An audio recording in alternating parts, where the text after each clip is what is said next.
All right, so what's this individual one right here? This actual thing right here. That's a muscle fiber. That's one muscle cell. Okay? And then what's this membrane right here? Endomysium. And you put a couple of those together, and then you have a muscle fascicle. And then what's this one? Perimysium. And you put a bunch of fascicles together, and then what do you have? That'd be one. Okay? Got it? Doesn't mean you might not have to study it a little bit more later, right? And that's the muscle, all the fascicles together. Yeah. The epimysium is what surrounds the whole muscle itself. Okay? And if the end of this right here was stuck right to the bone, what kind of attachment would that be? Direct. And then if it attached to a tendon or something, or some type of connective tissue, like an aponeurosis or a fascia sheath or something like that, then what kind of attachment is that? Okay, so, and here's the same thing as what those are. If we're looking at this right here, what is that? It's the actual muscle cell itself, or muscle fiber. Epimysium is all around the belly of the muscle. It doesn't continue to... No, it's going to go all the way around the tendon? It's going to be continuous. You probably call it something else at that point. I don't know if you still call it epimysium if it's surrounding the tendon. But it's continuous with it. But I guess we would call it, for our purposes, we'll say that it's when it's surrounding the muscle. But I've never heard it broken down to that much detail as far as when it changes to a tendon, if it has a different name. It might. But the bottom line is it's still continuous. There's a lot of different connective tissues that are continuous throughout the body, like you have fascial planes and things like that. We'll talk about when we get into the lower leg. We'll talk about the anterior compartment. So you have a sheet of fascia that surrounds that whole compartment. And then when you talk about different body work or myofascial therapy or something like that, you're working with sheets of fascia and connective tissue that connects throughout the whole body. You'll do different types of stretches where you're trying to stretch the whole thing. So a lot of these membranes are continuous, because in a way, if you have the periosteum that surrounds the bone, and then right up against that, you've got the tendon that attached to that, or if it's a direct attachment to muscle, and then that membrane is continuous and it surrounds the muscle, and it's the epimysium, it's still kind of continuation, but it may all be the same interconnected connective tissue or fascia.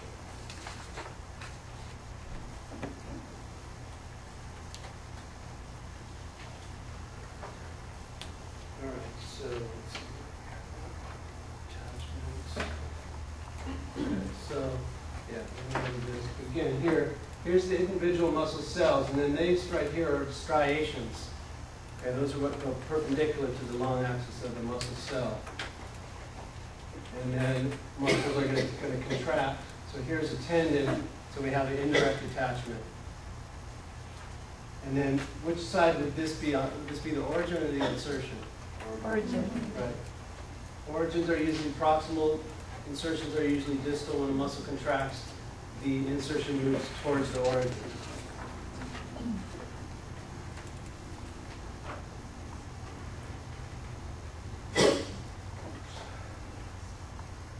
Right, so basically we said, what's a sarcolemma again? Sarco means what? Muscle, and then lemma is basically the membrane around it. So you have a cell membrane. When you're talking about a muscle cell membrane, you have sarcolemma. When you're talking about a regular cell, you have cytoplasm. When you have a muscle cell, you're talking about sarcoplasm. So you remember before, it's like when you learn an anatomy, you learn how to speak a foreign language. So we don't just say, we say sarcoplasm, sarcolemma, all this stuff. So you just know these words and what they mean. So this, some of the details that we're going to go into a few more details in this, and it's not necessarily something that you're going to really need to know for this class, or it may not ever come up, but at least we're going to discuss it.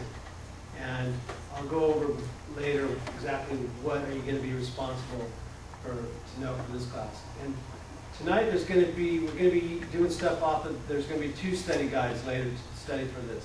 And the first half we're doing now is going to be muscle anatomy and physiology. Okay?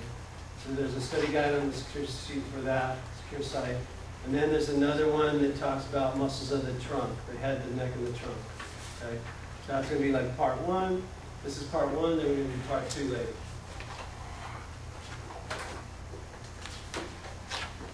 All right, so here's the basic concept that we're talking about, the different fibers, the different membranes.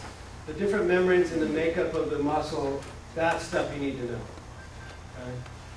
Some of this other stuff where it's going to get farther broken down into the actin and myosin and the sarcomeres and all that stuff. That you don't need to know so much.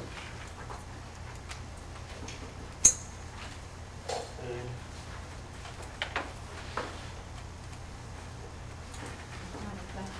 Yeah. So, you said that the muscle is contracted with proximal destiny is already So when you say, you make sure I understand what you're saying. You say when a muscle contracts, the insertion usually moves towards the origin, which is what I said. Okay. Not always. So what's this? Is this abduction, adduction? No. Remember, when in doubt, go back to the anatomical plane, anatomical position, okay?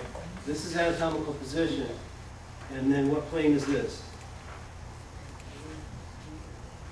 Well, there's 3 different planes we talk about, sagittal, frontal, and transverse. Which one is this?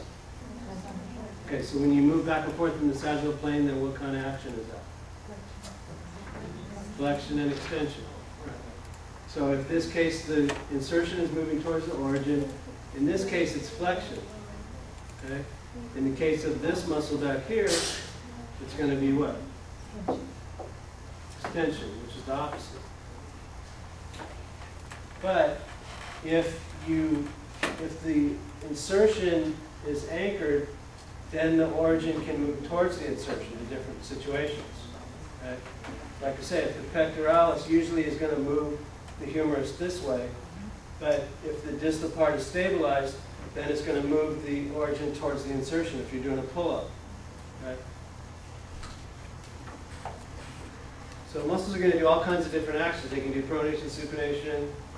Again, the muscle is an organ that has a specific function. Each muscle has an action.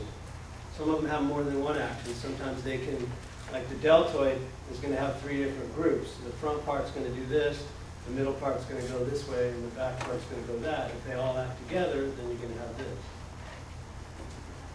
So we'll get into a lot more details later about all the different functions of the exact muscles. And then, like I said, this sarcomere and all this stuff, don't need to know too much about that. I was just wondering, are these PowerPoints on the site? This stuff's out of the book. Oh, okay. That's right. Okay. All the stuff you're going through right now? Not every single picture, but like these ones here are right out of the book. That's out of the book. Some of the other stuff, like that one's not in there, but there's a similar picture in there. I think I might have some of these slides things already on the secure site from another semester. I'm not positive though. So then again, a muscle is going to, if it's going to be, the cells are going to be working and metabolizing, they're going to need blood supply. And you're going to need arterial blood to go to them and venous blood to drain away. They're also going to have a nerve ending. Obviously, the nerves are what's going to stimulate the muscle to contract. Okay? Skeletal muscle doesn't contract on its own, it's voluntary muscle. Okay? And so basically they need arteries, veins, and nerves.